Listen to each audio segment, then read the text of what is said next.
Jesteśmy zaledwie 13 km od centrum Tbilisi, na terenie kompleksu, który jest jedną z najbardziej niedocenianych atrakcji w Gruzji, zdaniem niektórych.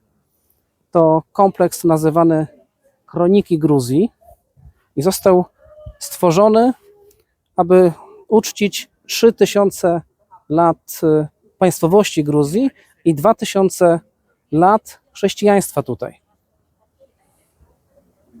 I sprawia wrażenie, jakby powstał w starożytności. Tymczasem powstał w latach 80., w 85 roku i miał zostać dokończony. Niestety tak nie jest. Kiedy upadł Związek Radziecki na początku lat 90., pracę przerwano. Dlatego obiekt do dzisiaj nosi świadectwa nieukończenia.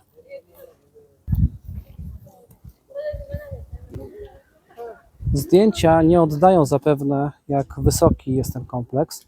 Składa się on z 16 kolumn, a każda z nich ma wysokość przekraczającą 30 metrów.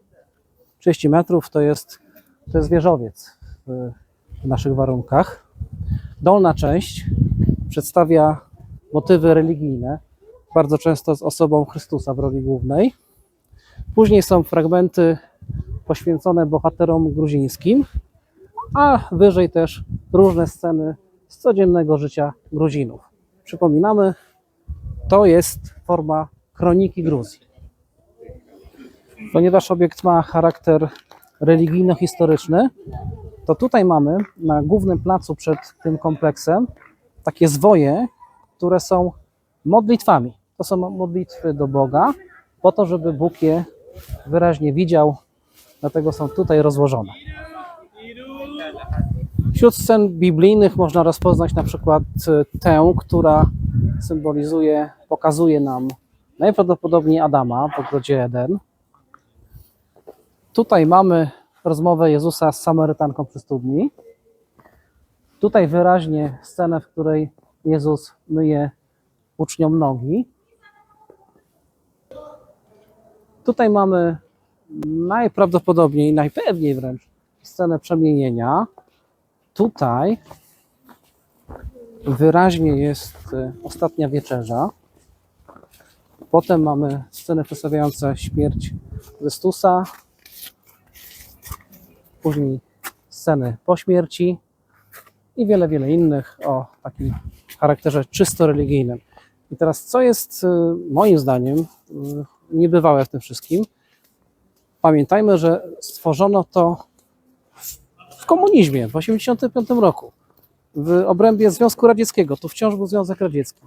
Jakim cudem komuniści pozwolili na zbudowanie czegoś takiego, wręcz sfinansowali stworzenie kronik i Gruzji, która nie była niepodległa, i o takim silnym zabarwieniu chrześcijańskim. Jest to coś niesamowitego. Tutaj z kolei mamy sytuację na Morzu Galilejskim, gdzie Jezus chodzi po wodzie. W ogóle jest to jak dobra książka. To naprawdę są kroniki.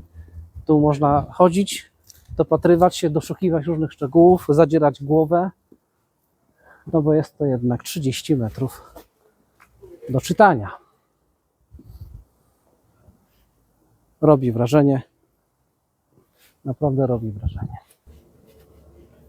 I jeszcze widok z tyłu. Też trudno powiedzieć, która strona jest frontowa, która jest tylnia. Przypomnę, oglądamy kroniki Gruzji.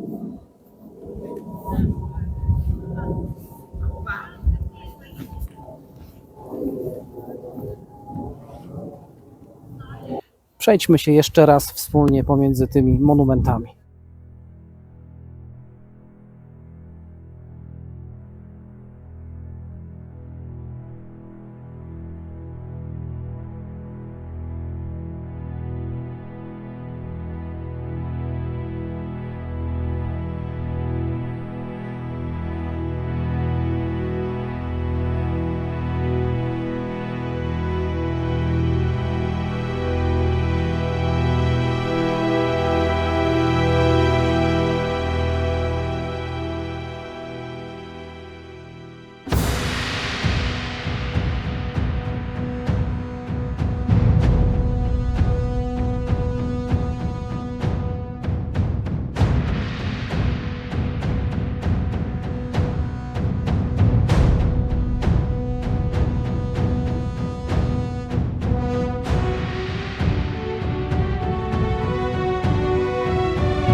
Jesteśmy tuż obok pomnika Kroniki Gruzji, znajdującego się 13 km od centrum Tbilisi. Tbilisi jest w tamtym kierunku, a tuż obok jest kolejna atrakcja, szczególnie wykorzystywana przez mieszkańców tutejszych tego miasta.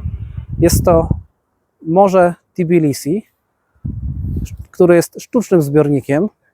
Służy jako rezerwuar wody dla miasta, ale normalnie tutaj na tej plaży korzystają z niego Tbiliszczanie, tak się najprawdopodobniej mówi. Wymiary ma 9 km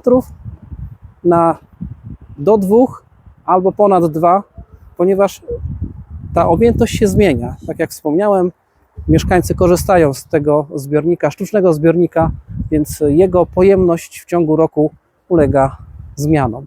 9 km na mniej więcej 2 szerokości.